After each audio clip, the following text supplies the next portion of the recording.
All right, guys, what I thought I would do is just share some of the examples of value propositions that I find inspirational.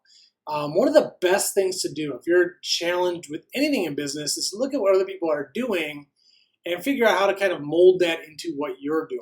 And now for distributors, because this is the distributor lab, you guys are in a tricky situation. And I've probably said this time and time again, I'll probably continue to say it. I feel like a broken record here, but it's a challenging thing to be a distributor of promo and print, right? Because you can distribute so much, right? There's so many things that you can do. And so the brain typically, you don't want to miss out on something. So it's very hard to niche down or take something and really, target a very specific audience with a value proposition, because a lot of times there's a fear that, well, if I do that, what about this whole other audience who could also purchase this, right? And it's something you really, if you want to succeed in marketing and make sales easier, it really is something that you need to overcome. Otherwise, you're going to put yourself in this bucket of everybody else, and then you're just kind of competing on price, right? And at some point, I'll go into a story, of how I did it years ago with my team using headwear, and it worked incredibly, incredibly well. But for now, let's just go ahead and pick some of these. These are all in this document. Again, just reach out to me if you want these files, and I'm happy to send them to you. This is just from a presentation I've done over the years that I thought I would share. So let's look at Basecamp. This is a great one. Here we go. The all-in-one toolkit for working remotely. Now, keep in mind, this is a headline copy with supporting sub-headline copy. Like, this is definitely kind of melding things together. Everything that you look at is not like a sentence value prop, right? But it works, and a lot of these are from their websites or on pages with additional content. So keep that in mind. But the all-in-one toolkit for working remotely. All right, now I love this for one reason primarily, and then we'll get into the sub-headline there. But you notice how they put for working remotely, right? So they kind of are excluding people that they don't think are an ideal fit, at least with this copy, right? The all-in-one toolkit. So if you're working remotely and you're struggling at all, this might catch your attention. Now, this is the main reason that I really love what they did here. I like this, and for some of you, you might be able to apply this. They didn't even try to craft the copy in a way that, would showcase before and after. They just decided to say it. So before Basecamp, projects feel scattered, things slip, it's tough to see where things stand, and people are stressed. That's your situation, right? And then after Basecamp, everything's organized in one place, you're on top of things, progress is clear, and a sense of calm sets in, right? So I like this because they set it up in a way where they just throw it at you. Here's your pain. You're working remote. Here's your pain. And here's what would happen after purchasing our solution. It's pretty slick. I really like that one. Let's see. I'm going to skip that one. Calendly. I really like this. I like Calendly. A lot of you guys are familiar with Calendly. The product itself is almost an example of a remarkable value proposition. Like, these are the type of businesses that, I'm envious of in a lot of ways from a business standpoint, because it is so crystal clear and so simple. And again, I think when you're thinking of this from a distributor standpoint, you have to understand, like, the folks at Calendly are obviously remarkable at, coding, creating apps, developing products, because you can't develop something, as robust and efficient as Calendly unless you have a really high skill level. But they're very disciplined not to leave that wheelhouse. So like as a distributor, for example, if you have a market and you've got something you think you can be very profitable with, it's very hard not to leave that and say, oh, by the way, we can offer you these other 100,000 products, right? So Calendly just stays in their zone. So here it is. Easy scheduling ahead. Kind of a playful, more creative headline, but this is really where the value prop comes in. Calendly is your hub for scheduling meetings professionally and efficiently, eliminating the hassle of back and forth emails so you can get back to work. And it's funny because if you've ever used Calendly, that's exactly what it does. In fact, with some of the messaging that we use in email and LinkedIn, etc., I actually make note oftentimes that, like, I'm not a huge fan of these calendar links, right? Because I don't want to look, whatever, like highbrow, like, hey, click to my calendar. But I'll make a quick note that it just simplifies the back and forth. This is exactly what it does. Great job with these guys. And again, as we're going through these, and if you get the deck or whatever, just try to, I'll put it to you guys this way. What helps me is a lot of times I will rewrite these by hand because for whatever reason it gets the wheels spinning, and then I just try and plug and play things that are applicable to what I'm doing at the time. And usually if you go through that exercise a few times, you can come up with some gold.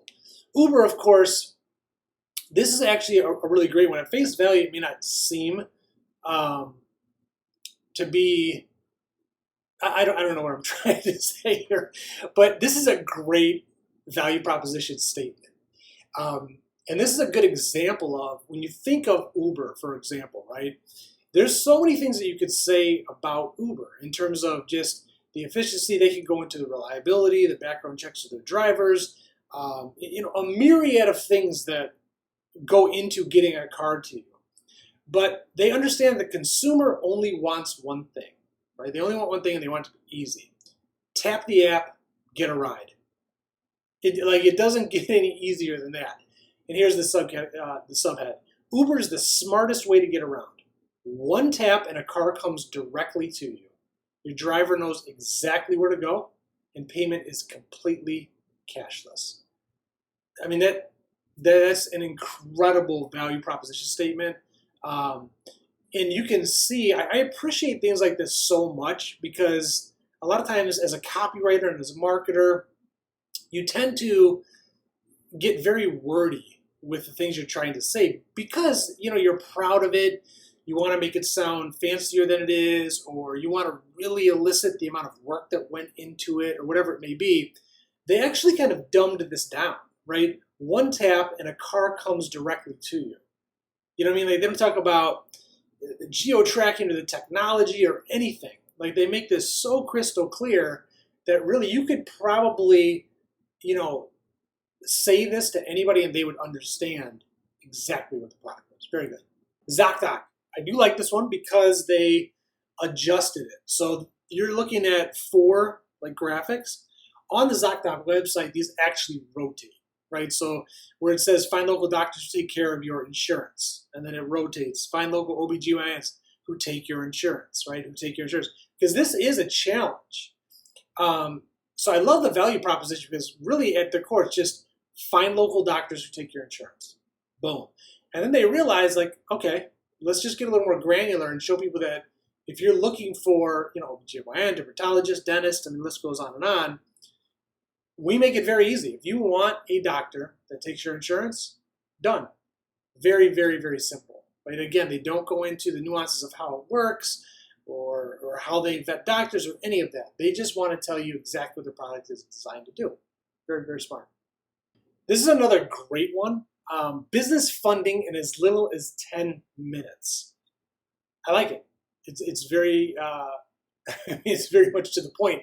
But here's where the magic happens. And this is where, again, for a lot of you guys, this is a lesson to be learned on niching. You don't have to go crazy with it, but it's going to help you a lot. So what Kabbage realized is business funding in as little as 10 minutes is great.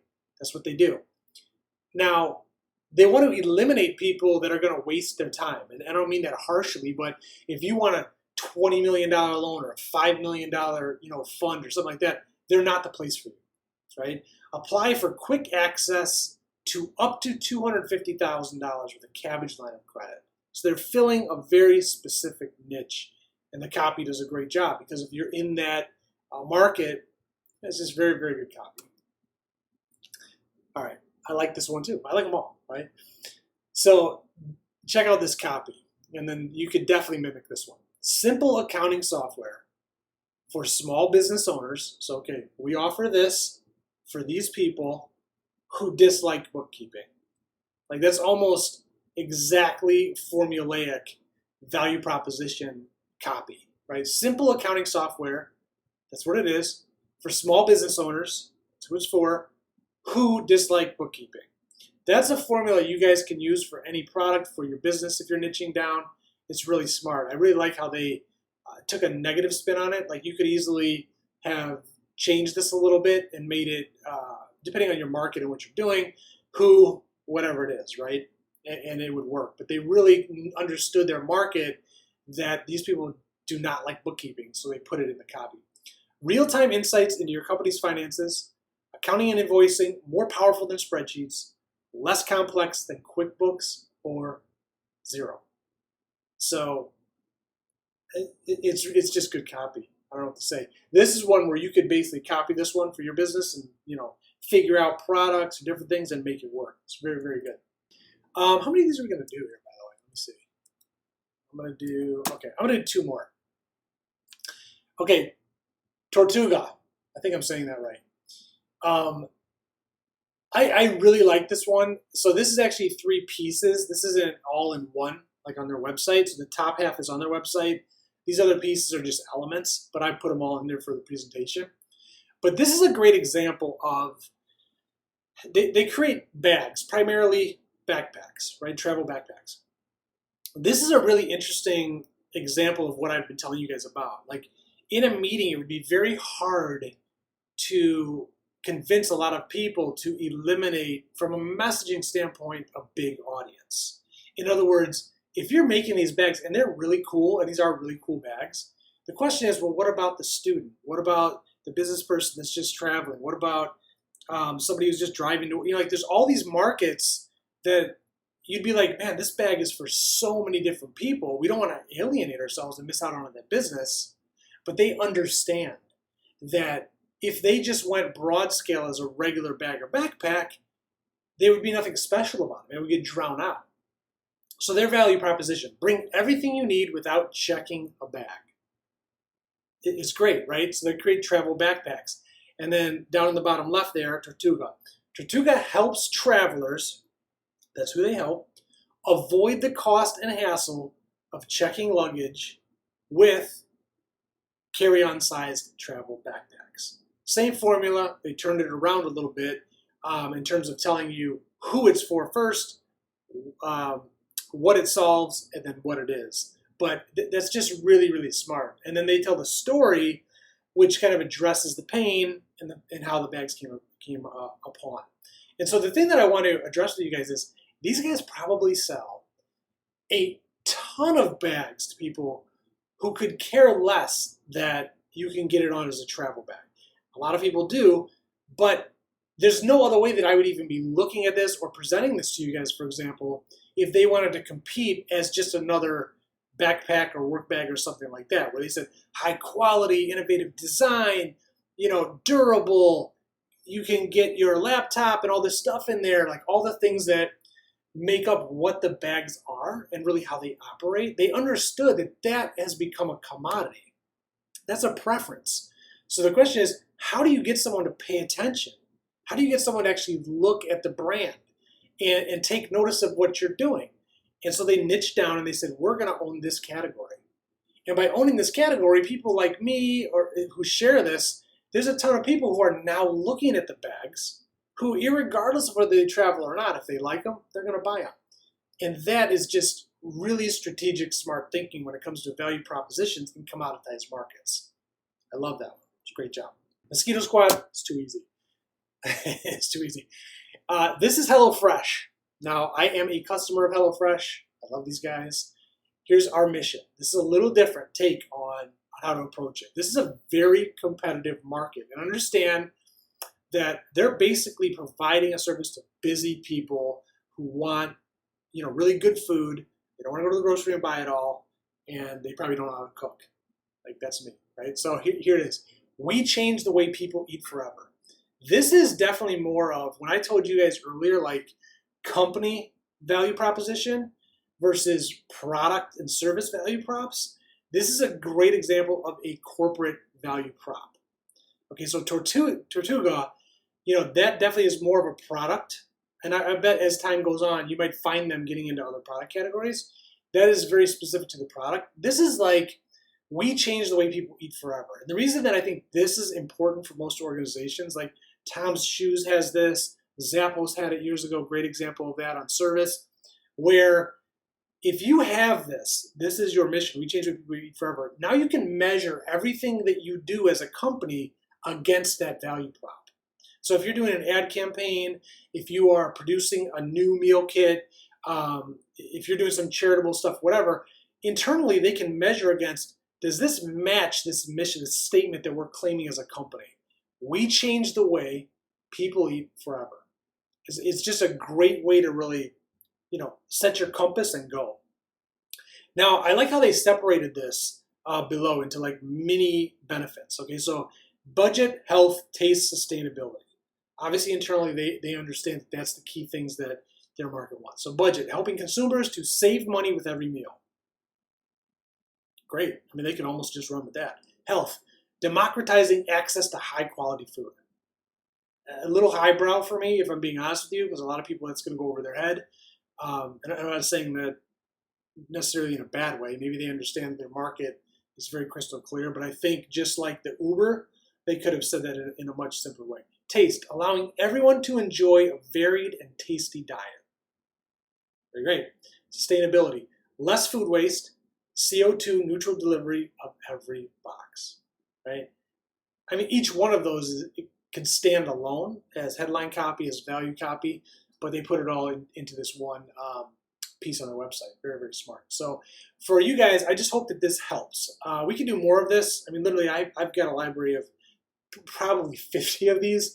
So we could certainly go through more, but I think that, again, if I recommend anything to you guys, just take a look at these and look online for other ones and just, see what they're doing and how they're communicating and ask yourself, are they really niching down and speaking to a specific pain, or are they just saying, hey, we do meal delivery, right? Are they just saying, hey, we make amazing bags? And for you, you got to take a step back and think, at a company level, are you on a specific mission? Are you trying to be the most creative? Are you trying to, help businesses, be the most creative they can be, or help businesses open more doors, or, simplify the process of purchasing promo goods, whatever it may be. If you've got an overarching value prop / mission like that, then you need to start measuring yourself against that. So in other words, we change the way people eat forever. Right now, they can't do something that doesn't measure against that. So if you say we help businesses be more creative than anyone else in their business, that's terrible, by the way, but nonetheless, then you can't run ads or send emails or marketing that doesn't match that. Like, you can't be basic and say that you're the company for this incredible experience, right? It doesn't jive. And then with the products, what I would recommend doing, guys, is like, if a supplier manufacturer comes out with a product, talk to them about markets that you can go into, who it serves. In some cases, because a lot of you guys are selling specific brands now, the brand will have a value prop built in that you can leverage. But I really would, encourage you guys to take everything from a pen to, a mug, a bag, whatever it may be. Find a market and craft a story around it. Like, find a pen that, for example, you love, that's just the most durable, that never runs out, that's reliable. Craft a story around that and find a market that fits, that it resonates with, and pitch it that way. And again, you'll be surprised at how many doors you can open up if you get this stuff right. So I hope you guys are cool with me going long on this. I hope that helped. I hope everybody's doing great, and that you guys go out there and make a big difference in somebody's life and in your business. Make it happen. If there's anything I can do to help you out, you know where to find me.